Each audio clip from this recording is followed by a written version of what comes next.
next panel is ready to go. This is a super interesting one. The title is Beyond the Hype, the Actual State of Web3 Music. Super interesting. The panelists are a bunch of people from the music industry, the Web3 music industry. Arnau Sabaté, who has 15 years of experience in traditional music, and he just started his own label last year, but he was working for Primavera Sound for a long time, so very cool. Then Tommy D, who is a music producer, songwriter, whiskey maker, not relevant to this, but very cool. And he's been in the Web3 space now for a while. The final panelist is Arnold Travieso, who is from Crypto Musica Records, which is the first community-driven record label in Latin America Web3 space, so that's super cool. And the moderator is the Director of Partnerships and Communications at the Web3 Foundations, and her name is Ursula Quintans, and it's a lot to process, but they're all going to come up and have an amazing conversation about Web3 music, so give them all a huge round of applause as they make their way down the stage.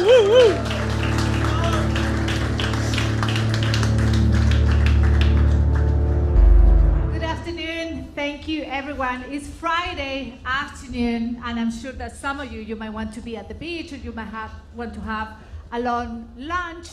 So the ones that are here is the ones that are very interested in these topics. As she was mentioning, I'm Ursula Ockingtons, Director of Communications and Partnerships at the Web3 Foundation, and I've been working in the intersection of blockchain and media for the last 8 years. I was part of the co-founding team of civil media company under Consensus umbrella in New York City. We were experimented with Ethereum very early on, and I came here to Barcelona 5 years ago to another event about music. It was an Irish guy that I forgot his name. He was the one who was organizing. Shane. Yes. Yeah. Him. Shane Cover. Yes. Yeah. Yes.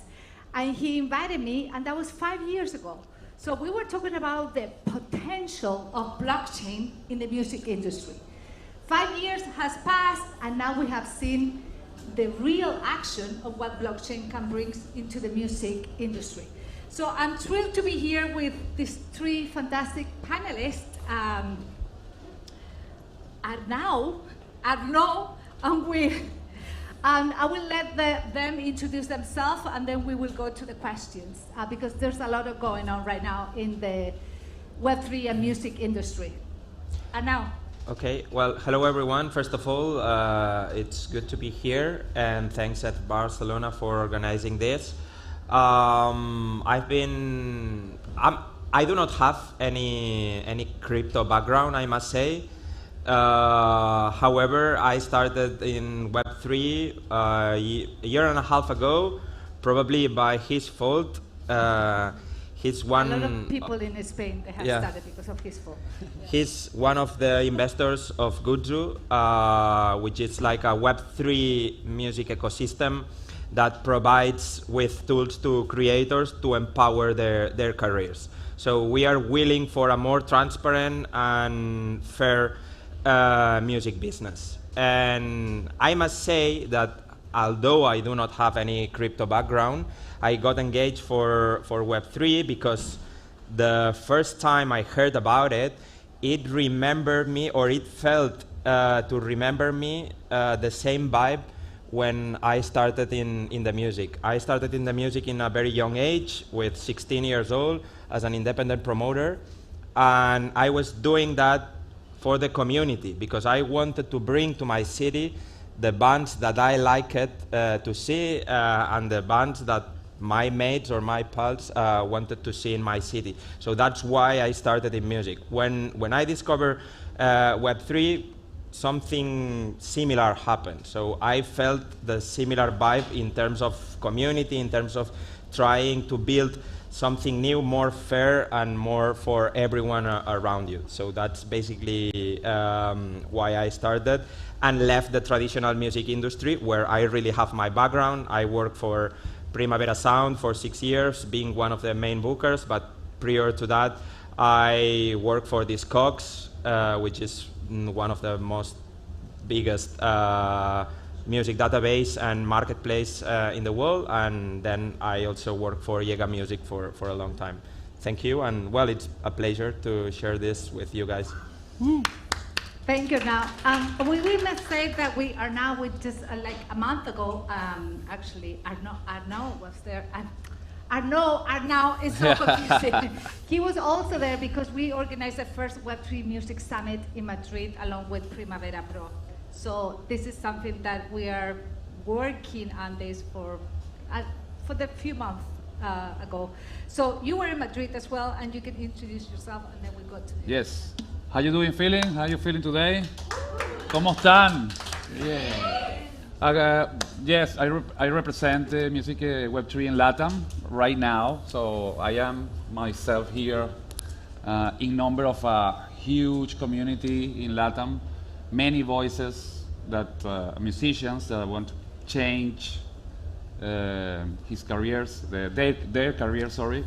So I will try to express all of these voices here right now.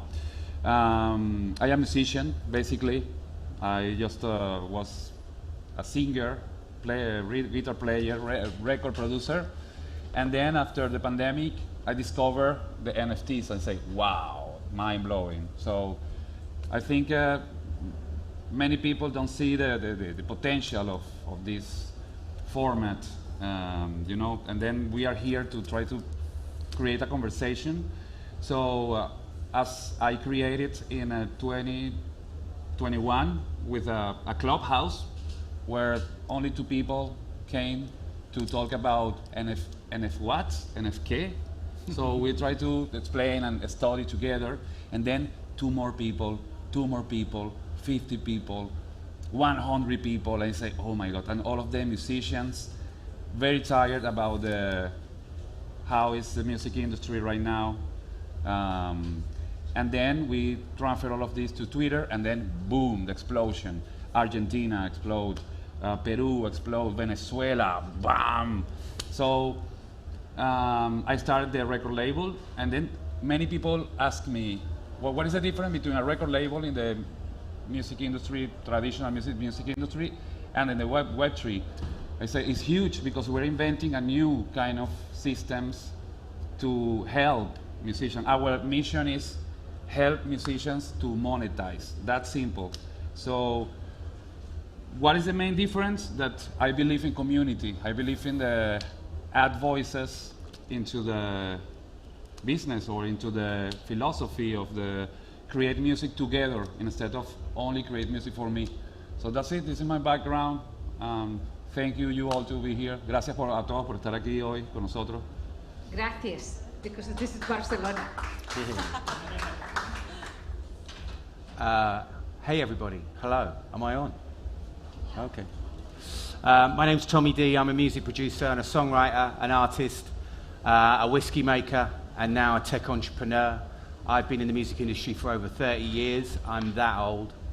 And I've worked with an amazing, selection of people like Kanye West and Jay-Z and Beyonce and Kylie Minogue, and still very much making music today. In fact, I've got to fly back tonight because I'm in the studio tomorrow. I fell down, I started my own whiskey company because I love whiskey. I'd actually stopped drinking, but anyway, I used to love whiskey. And probably why I started a whiskey company.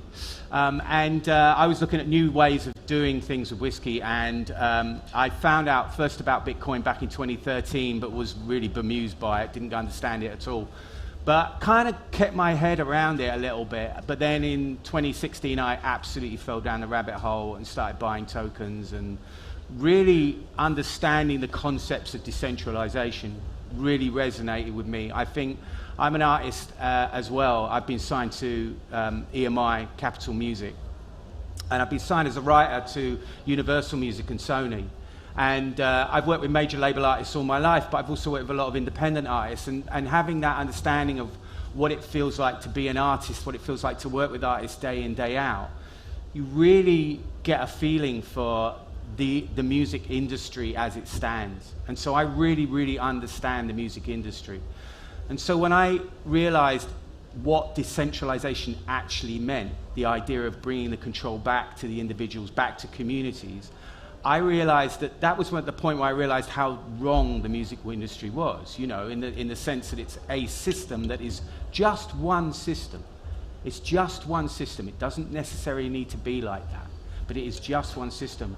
And so I started thinking about how blockchain, Web3, crypto, NFTs, everything, or what, not so much NFTs, because they hadn't been discovered really then, how this could work with the music industry. When NFTs came along, that was the point where I went, right, let's change some shit up here. Let's do something about it. And what I realized as well was I've watched social media come through. I watched streaming come through.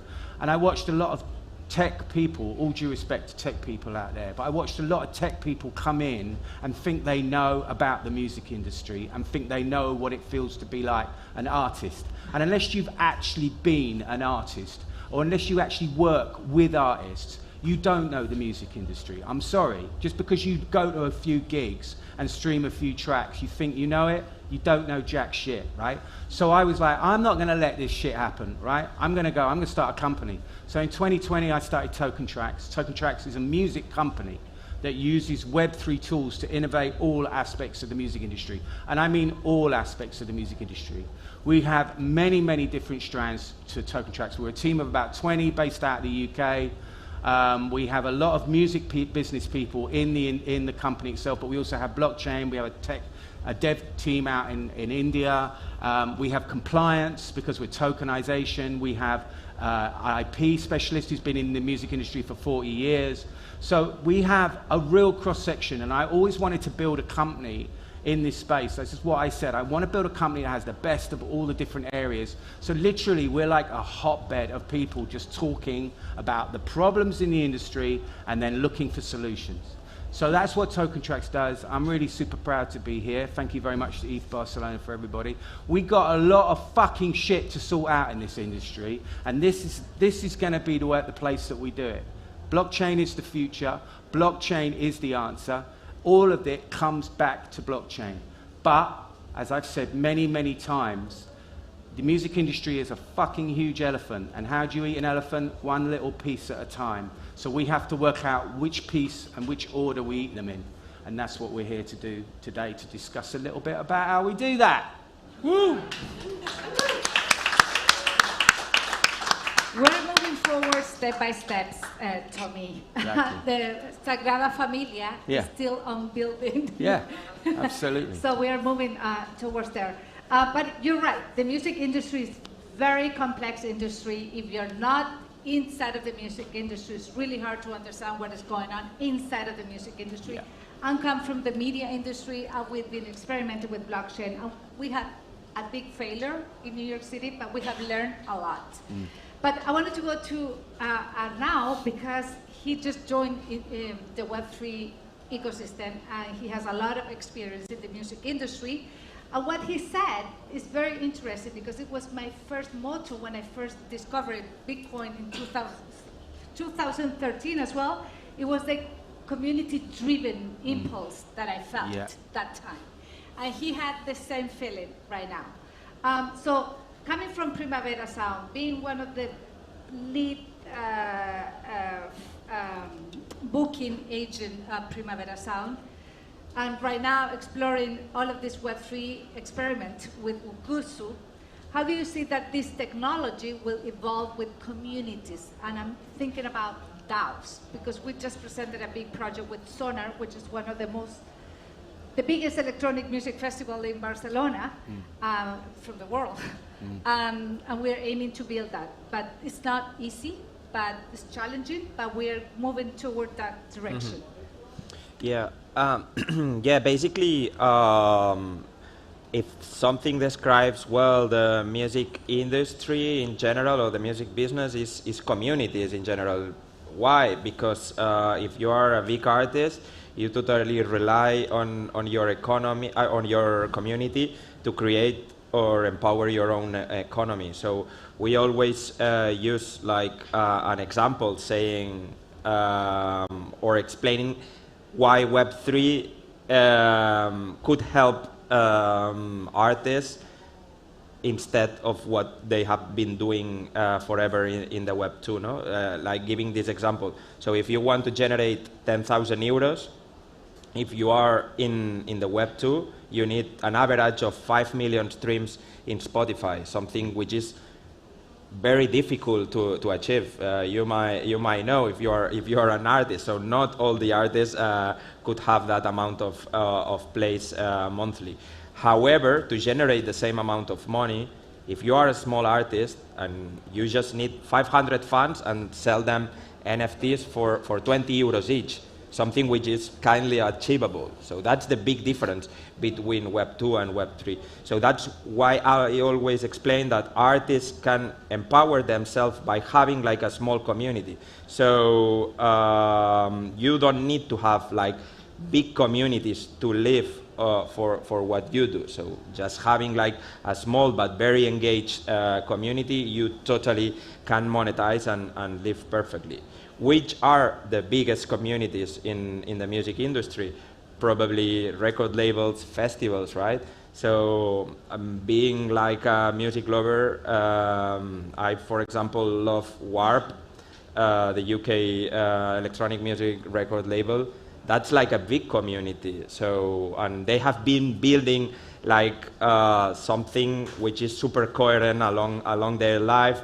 So, and everything that they do release always rise my interest, because I know that if they are releasing this, it's because they are doing something good, and that's like a general sentiment. That's why the community is so much important for the festival as well. So, I've been working for Primavera Sound for a long time, but been attending this festival since the very beginning. And what I like the most from Primavera Sound, same as Sonar, is their criteria among what they do program in their lineup. And I remember when I was a fan, not like an insider of the industry, and I was buying the ticket of that festival even before the lineup was announced, because I wanted that I knew that everything that they would program when the lineup was released, that would be of my interest. So that's why I was buying that, and they were totally relying on their community. I remember that in that time they were having a forum, and all the community was in that forum. That was Web 1 even, and everyone discussing, and the owners from the festival were booking some of the bands, taking them the insights from their community, from what they were reading in the forum. That's why communities are so much important. So now, being in 2023, the Web3 era, so there's a totally new business model behind this. And DAOs, it's a way that you can bring the power to your community to help them to build the future business model or the future community of your own company. That's why it's so much impressive.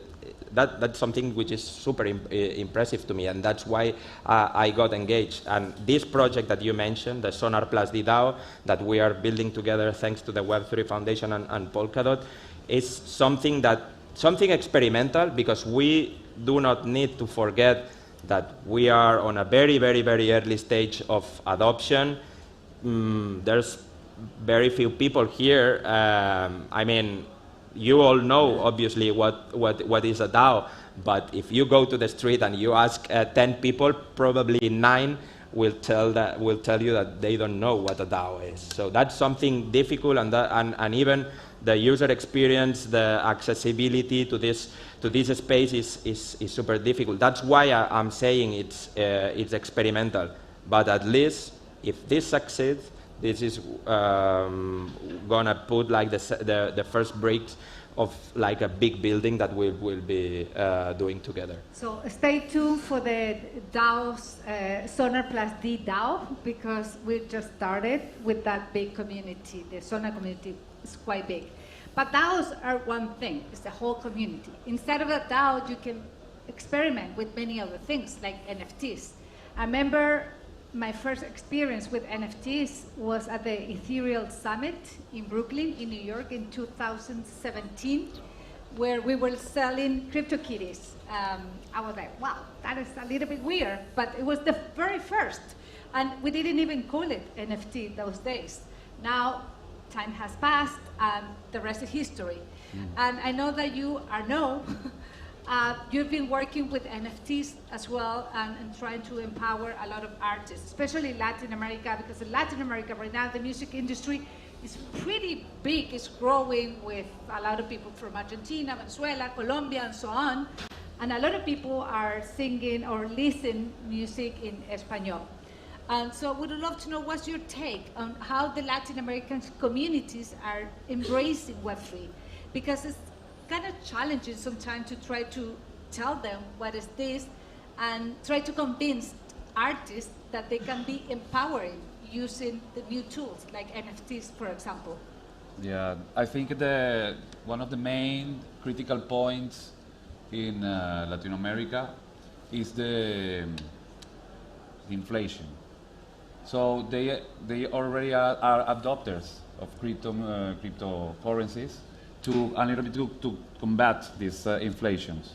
So musicians are under globally, it's not only Latin America, but globally, music is under, I don't know, a lot of pressure because many musicians are paying a lot of money or in equipments, in I don't know, studios, to doing, I don't know, video clips, and then they can't afford these productions, they produce the content, okay?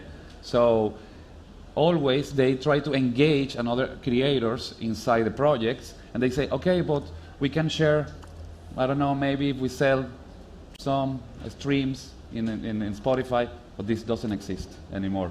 So in Latin America, everyone is, I think, aware about it. There is a solution right now with the blockchain, but when we show the NFTs, they say, okay, but we don't understand what is NFTs. So we try to explain them how they can monetize with the NFTs, and then in Latin America, they go super fast. So they go boom, boom. So they moving so fast, and I think the idiosyncrasy there is very like a revolutionary. It's like, okay, so let's disrupt all of this thing, and to me it was super easy to onboard a lot of people inside the NFT. So it wasn't challenging. So can you tell us some examples of musicians or artists that are currently working with you on NFTs? Yeah. For example, we had this artist called Brauselion. He came from Chile. We had experience with another artist called Solciere. All of them sold out within the community because all the communities support each other. And we had another example, so for example, Paula Pasos, Tomas Mica. All of them came from these kind of communities, and then they succeed. For example, most of them are paying right now through the NFTs more than $1,000. They never saw this money through the DSPs. So then we can see it's possible.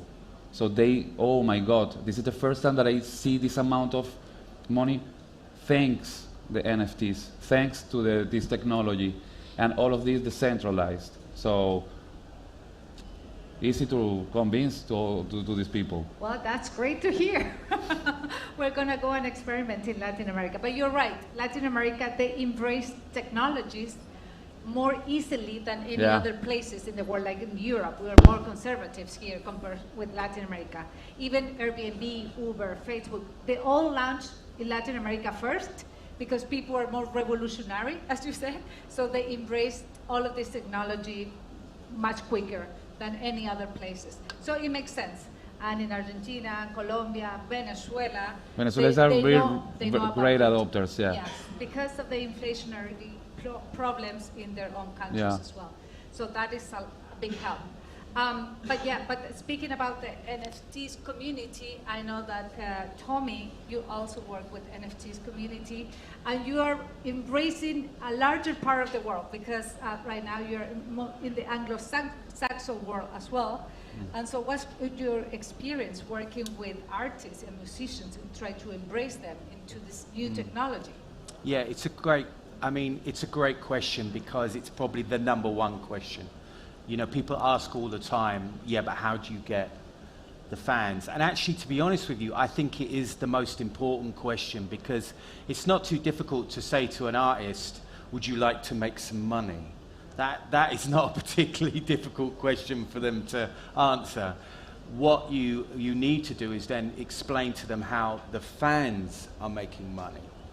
You've got artists in this space who have less than 25,000 monthly listeners on Spotify that are making over $1 million selling NFTs. And more importantly, they're making $500,000. Artists like Violetta and Josh Savage. Violetta's made over $500,000 for her fans on Secondary. Now, that is the basic principle of why this technology is so incredible. Is because fans can, for the first time, get paid for their engagement. And that is very, very powerful. And when people understand that, then people will embrace that. There will be a tipping point. You know, I envisage, you know, a Glastonbury festival or a Bonnaroo or whatever, where the front row is NFT owners, and they're there because they bought the NFT of the artist who's headlining right at the beginning of their career. So when we start seeing things like that, and you start seeing really strong representations of why owning an NFT has some value, then I think you'll see much more bigger adoption. Now, that's the elephant. How do we get to those places? At the moment, the best thing that we've discovered over sort of 3 years of selling, or 2 years of selling NFTs with artists and communities, is really just to, you know, the beautiful thing about music that separates music from pretty much any other art form is fans. Music creates fans. We get up, we play a gig, and there are people in front of us who react. And fan base is a very, very interesting concept within music because they pretty much follow the same metric. The fan base metric is very simple. Let's say you've got a billion fans that listen to you on Spotify, right? You haven't got a billion fans. You've got a billion different people that are doing different things. 70% of those fans will never see you live. The remaining 30%, 20% will see you once. The remaining 10%, maybe 5% will see you twice. The remaining 5%, maybe 3% will see you twice and buy t-shirts, maybe buy some merch. So that leaves you with basically somewhere between 1 to 3%. That's the people you want to target. And that immediately makes things a lot easier because all you're doing is looking at basically somewhere like 3% of a fan base. Now, how do you find that 3%? Right, this is where social media comes in. This is where streaming comes in. Token Tracks works with a company called Cube, which works with data scraping from the web to community. So you can then build reward structures around that. Reward structures, so for example, you streamed my track 20 times this month, you shared my tweet 5 times, here's some Tommy D tokens, come to my Token Track studio, which is our fully decentralized, fully customizable marketplace that we give to artists and music communities. Come to that and claim your free merchandise, or here's a token gated area where if you attach your wallet, you'll be able to see a free gig from Tommy tonight, right? Those kind of engaged behaviors that are already there, they're endemic. They're right at the heart of what it means to have a fan base in music. Gigs, merchandise, meet and greets, recording sessions, songwriting sessions, handwritten lyrics, all these kinds of things are ways of being able that people want already. You just got to build a tokenized concept into that then shows that if they have bought some merch, if they did go to a gig, if they did stream your track, there's a benefit to all those 3 things coming together. And that's what we build at Token Tracks, is marketplaces which will allow artists and music communities to do all of that. There's another important factor as well, the ticketing. As we have seen with Taylor Swift, I don't know how many people are fan of Taylor Swift here. We can Swifties in the house. But we can all know that she has a big, huge fan base. And this is a good example of what you just described it, because she had a big fiasco with Ticketmaster this year. Yeah. And a lot of people were, from the Web3 community, they were saying, oh, if she would have used NFTs, this would have happened with Ticketmaster. But the reality... No, it would have been worse. But that's, for example, a real use case for NFTs in the music industry, ticketing. Sometimes I have real questions if music fans, the mainstream audience, I mean, really wants to buy music NFTs or NFTs. I mean... Remember, it's that 1 to 3% that you're looking at. The 1 to 3% that are engaged in what you're doing. Harry Styles the other night did a concert in the UK with an NFT ticketing element to it. He onboarded 5,000 new art fans onto the Polygon network. They didn't know they were being onboarded onto the Polygon network. It was a fan pass, and if you bought a fan pass, it gave you access. I think it gave you some access to some exclusive content. But that's what I'm talking about. If you say to people, do you want to buy an NFT? That people are going to be like, no, well, it's a scam, it's a Ponzi scheme, hey, you know. No, you don't say that. You wrap up what they want already. You wrap up in a way that it makes it exciting to them, and then you show an element, one little element that makes you say, if you've done this, now you can do that. So if you've done X, you can now do Y. And people go, oh, I couldn't do that with an email. I couldn't do that with my credit card. Oh, and by the way, if you haven't got this, here's an area, a marketplace where you can go to and buy one from someone else who doesn't need it anymore because they've used that particular bit of the NFT. So I think there's ways and means of framing it. I think what we've learned, certainly at Token Tracks, is that you need to educate the artists to educate their fans. It's not about... But you know that's sometimes very difficult. Oh. Try the artists Yeah. to tell them what their fans want to do. I mean, and I tell you this because I have my own NFT platform, music NFT platform, and we are trying to engage record labels, traditional record labels, traditional music artists who don't know anything about Web3. We try to engage them. We reached that, and then they made NFTs. But in the majority of the cases, they are really not educating their communities. They just do the NFTs and they leave it there. They do not move their content. And Totally that's super important, because if you are an artist and you make t-shirts, you need to tell your community that you have made t-shirts. Otherwise, those t-shirts will stay in the box and no one will buy it.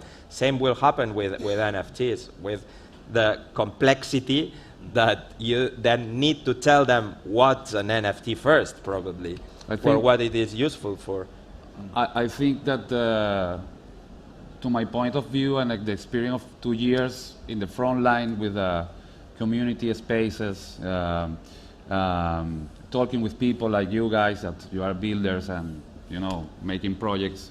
For example, we were working with Imagine to Create, doing festivals in the metaverse, trying to engage people to be inside the metaverse, like a community that doesn't have like a super powerful computer to be on this kind of experience.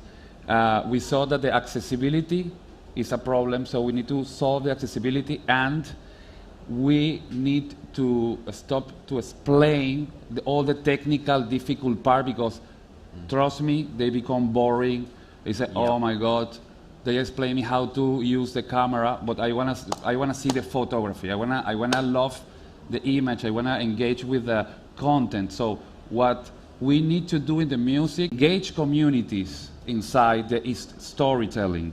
For example, if there is a song is a timeline, it's a little movie that the singers or composer want to show as a story. 3-minute song is a nice movie or a storytelling. So there is a lot of elements that you can bring to outside this and create other contents that the people can engage without asking, I need a wallet, I need how I can access to them. So what our work, and even we need to put the communities inside the content and create more content through them without any boring explanation about the technique stuff. So this is our work, to create the amazing technology to, boom, get the access easy and security. You're right. You're right, because I've been having this technical conversation for quite a while. But it's true that the technology also is still evolving. Like Ethereum wasn't the same like 5 years ago what it's right now. MetaMask was super complicated at the very beginning because I was using MetaMask and helping a lot of people to onboarding on MetaMask. And right now it's like easier. So I'm pretty sure that in 3 more years, the technology will it has to be seamless. It shouldn't be so complicated because even my mom shouldn't be able to access to all of this. And I'm sure that the music industry, it won't be a different story than any other industry. Besides the fact that the music industry, it has been embracing technologies very early on. Who remember the cassette, then CDs, and right now the streaming. And in the streaming service, there's a big issue right now with artists. And I have heard that some artists that want to go on the straight because like when Spotify came and a lot of the streaming services, they were all super happy having a platform for distribution, but not to monetize their content. And this is a big issue that how we can solve this with Web3. So we can. This is an open question too. But this is the first time in decades that now we can add value to the content. With the DSPs, there is no value inside the content. No, there is no value at all across streaming, apart from to the user. The streaming is fantastic. Yeah. You know, I can be in a nightclub, a track comes on, what's this? I can Shazam it, boom, there it is. I can send it to Sarah over there, who can send it over to here, to Arnau, you know. We can listen to music for free. I mean, at the end of the day, there's not much wrong with that as a system, right? As a system. So I think it's very important to separate the Web3 music concept from listening to music. There's a few questions I've seen here about listening to music. We're not going to beat listening to music system, right? Until we can get somewhere towards an on-chain system which revolves around immediate payments to the copyright owners for the music that you're actually listening to. That's coming. That will happen in time. But again, that's another part of the elephant we're not going to eat just yet. What we need to do is think about all the other stuff that comes around music, and that's called experiences. And as I said, that's gigs, that's merchandise, that's meet and greets. There's loads of things actually that an artist can do. I always say to artists, what are your assets? What are you good at? What's your thing that people like? Are you a songwriter? Are you a performer? Are you a DJ? You know, what is there? And then how can we wrap some ideas into that? If you're a songwriter, let's do a songwriting session with like 5 lucky NFT owners. Right? If you are a performer, let's do a space, or let's do a gated area in the Token Tracks gated area. Let's do something where you can use what you're good at, that people want, that people see value in. Let's use that and let's find out a way of tokenizing it. But I think just going back to Spotify will go on-chain. There's no two ways about it. Daniel Ek is not stupid. He's a coder. He knows exactly what he's doing. He's sitting back, and the team, and they're waiting to see how this whole shit pans out. But it makes perfect sense for Spotify to go on-chain because they have such a bad PR around paying artists that they will undoubtedly do it. The question is, how does this look? How does it feel? And I think what we're doing here right now is starting to make those, at least ask those questions. We might not have the answers, but we're asking those questions. What kind of world are we building forward? Where do we want to go? Where do my children's world? Where do our children's children? What kind of world? And we have to lead with examples. We have to get out there and lead with our wallets and with our feet. We can't be investing in what is walled garden marketplaces when OpenSea can turn around and shut off all creator royalties, you know, take them down to 0.5%. I mean, Universal Music's still paying me my royalties, you know. So what part of the music business is OpenSea building for us? The new frontier music industry. Fucking shit, that's what that looks like. So don't give them any of your time and love. Don't buy anything from them. Don't support them. Simple as that. Support people that are doing really good shit in this business. Support artists that are making the effort to put stuff out. If it doesn't sell out, it doesn't matter. They've made the effort. So many artists come to me and they go, I cannot believe I've just made $100 out of my music. I've never made a penny, and I've just made $100 because I sold 4 NFTs. It's like, this is a big deal. And, you know, get out of this whole thing about what Web3 means. It's about selling out. It's not. That's for the traders. The traders are 5% of this business. The traders are trading. They want to do it. The blurs, whatever. Sorry, I'm going off at a tangent. But trust me when I say this. Don't, you know, go and lead with your wallets and lead with your feet. Where you go, what you pay for, the most valuable thing you lot have is your time. Don't give time to people who don't deserve it. Sorry. Yes. Mic drop. Oh, no. I don't know how many time do we have left. I don't think that much. So there are some interesting questions but there in are there. some questions here. Yeah, that was what led me, because there was a question there about Web2. Yeah, and I can hardly read it.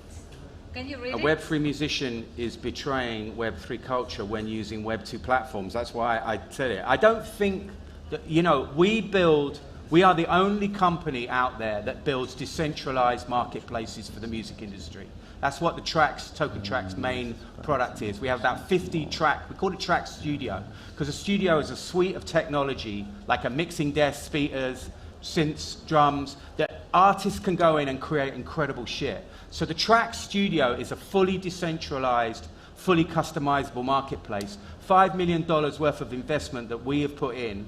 And when I say you lead with your money and lead by it, I put $5 million of me and my investors' money into building fully decentralized marketplaces that we can give to the music business community to start building their own communities. You own the technology, you make it look like the way you want it. And this is the thing. So that is true Web3. That is true Web3 to me, anyway. That's how I see it. That's the concepts of decentralization and Bitcoin. It's decentralization is selling decentralization, but giving it to people to use and be powerful with. I'll try to answer this question Yes. differently. I'll try to reformulate the question that this user said, which is, the original question is, Web3 musician is betraying Web3 culture when using Web2 platforms. I'm going to reformulate the question, and I would say a Web3 musician would be betraying Web3 when releasing a vinyl, for example.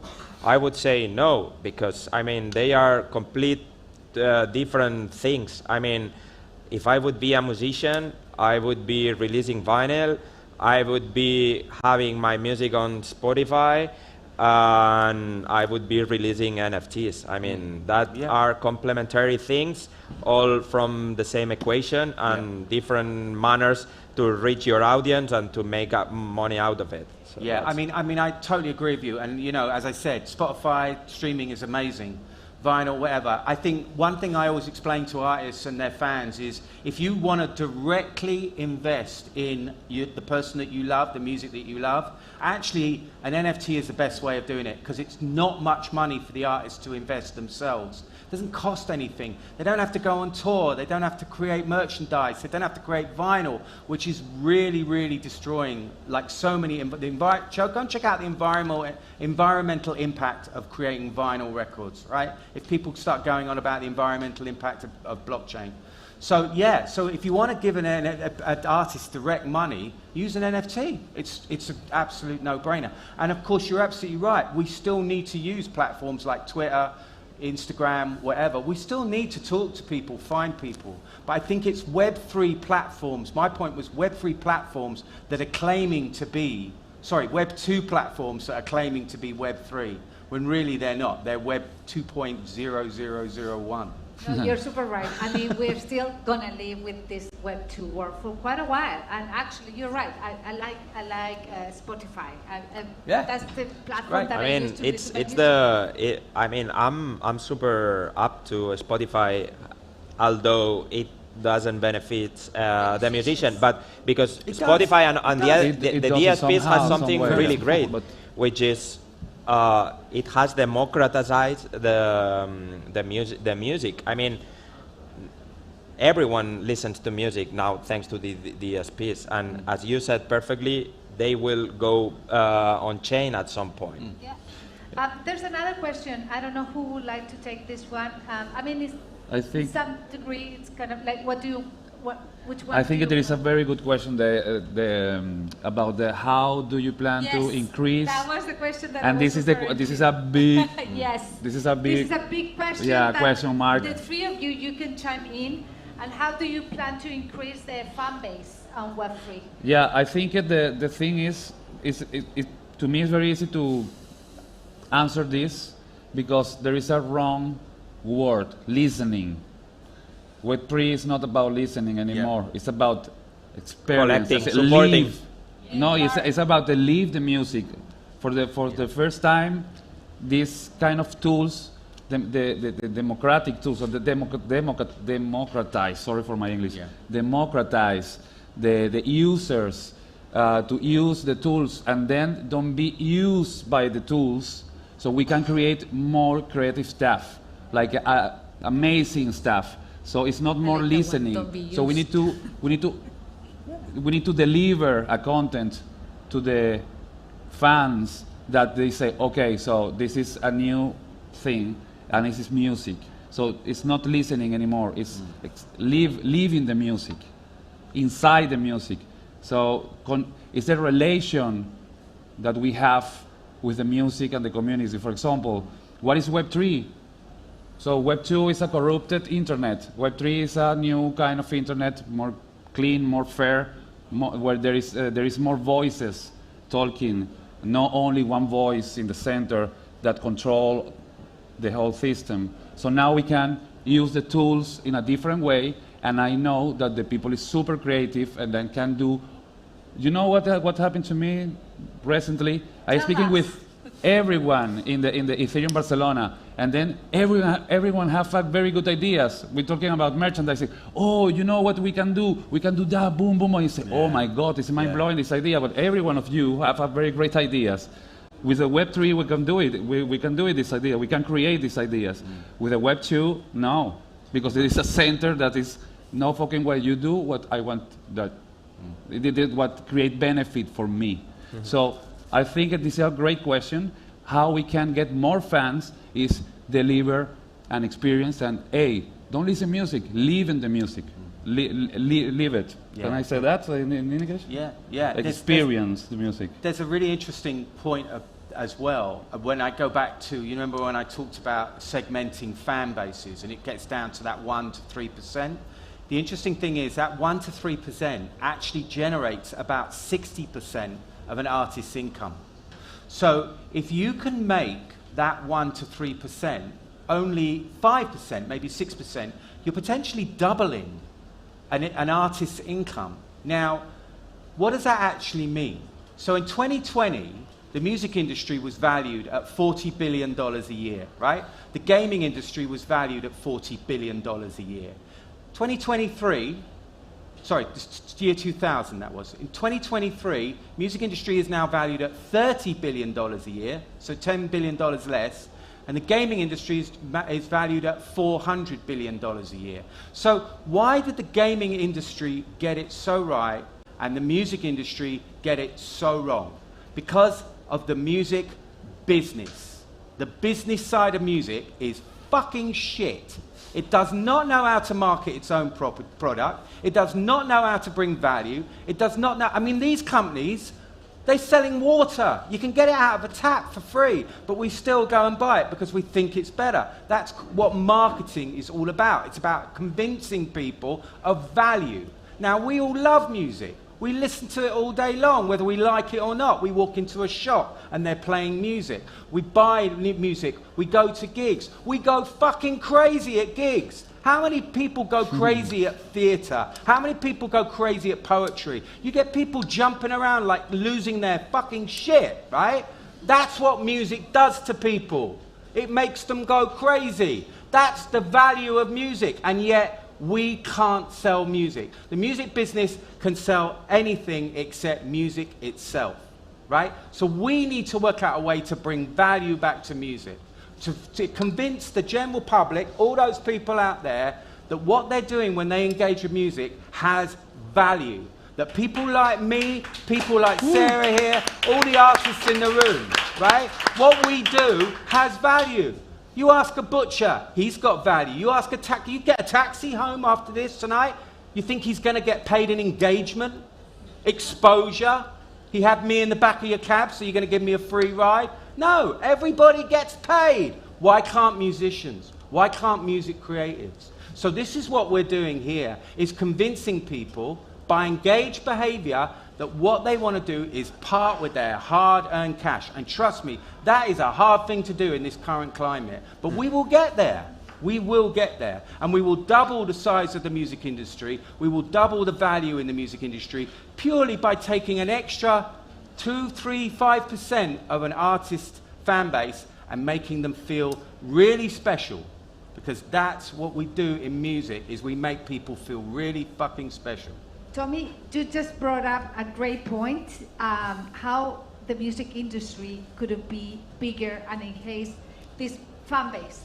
What I have seen lately as well, a lot of different company, not just company, industries partnership with each other. Like the music industry is partnering with the fashion industry. Yeah. Like Diesel, they just launched an NFT collection with a music platform, with a music artist. And I have seen that like Cash App, you know, they're also doing things with artists. So we're gonna see this emerging path out, even with the video gaming industry, like Nike with Fortnite, they're partnering. So this is a new way as well to be partnering about cross industries in order to grow with it. Well, Epic Games bought Bandcamp recently. That probably has like a non-chain purpose.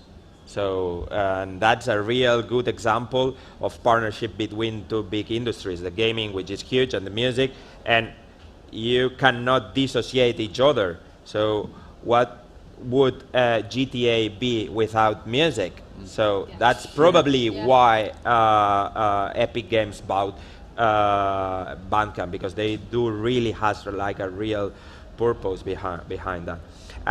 If you allow me, I like to answer a couple of questions in just one answer. With Arnau, can I say something very quick about the last question? Imagine, don't see the play anymore, you know, this little triangle, and with the Web3 is open. It's not more play. That's it. I like that. Sorry. That's great, man. That's really good. Cool.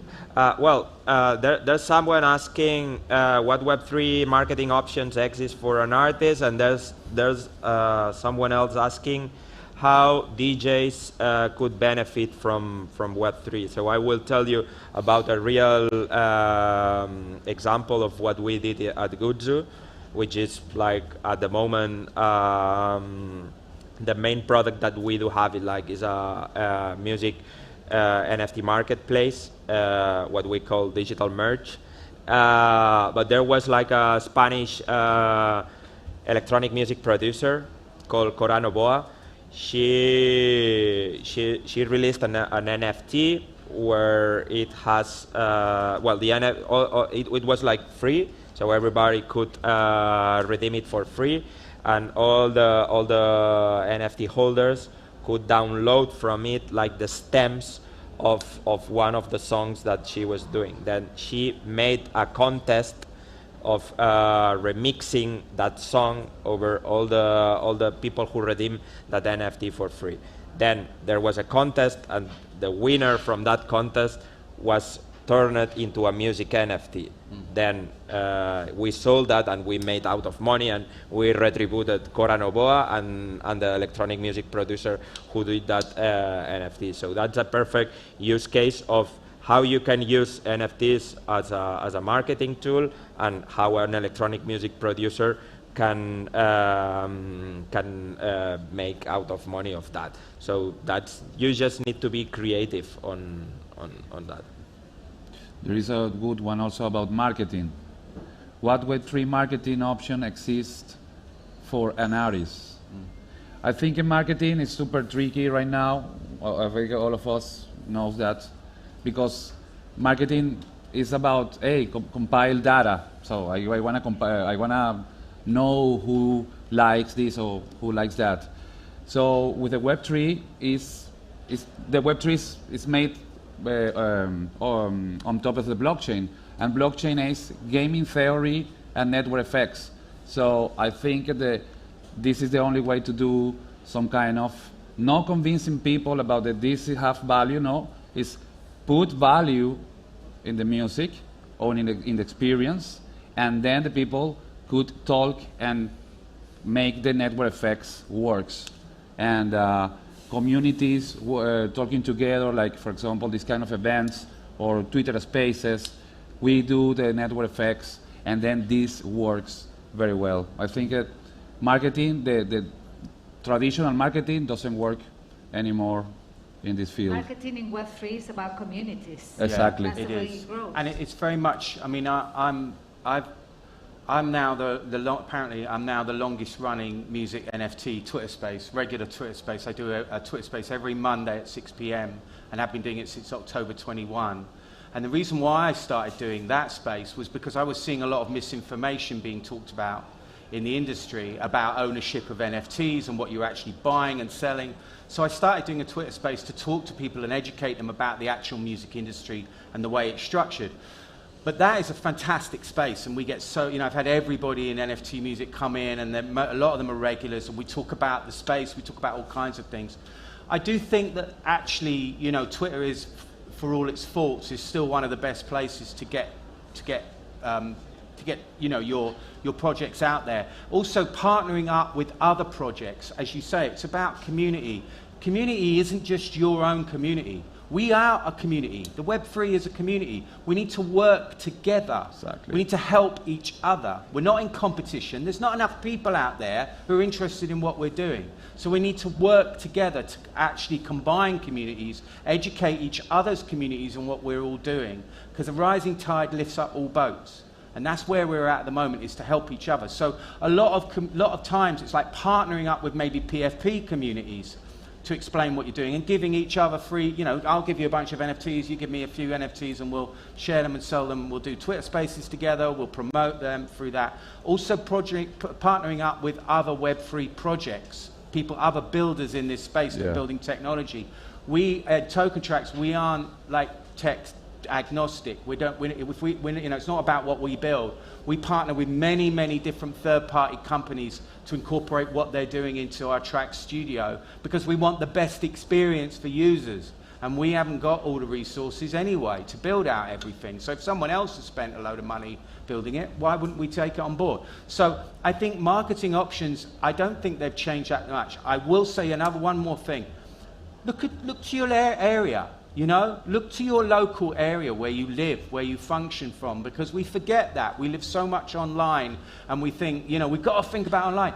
Do gigs in your own area. Do events in your own area. Educate people. Bring communities together. Put a little note out saying, well, I live in this town. Who's interested in Web3 stuff? Let's all meet at the local bar on a Tuesday night, and let's start talking about it.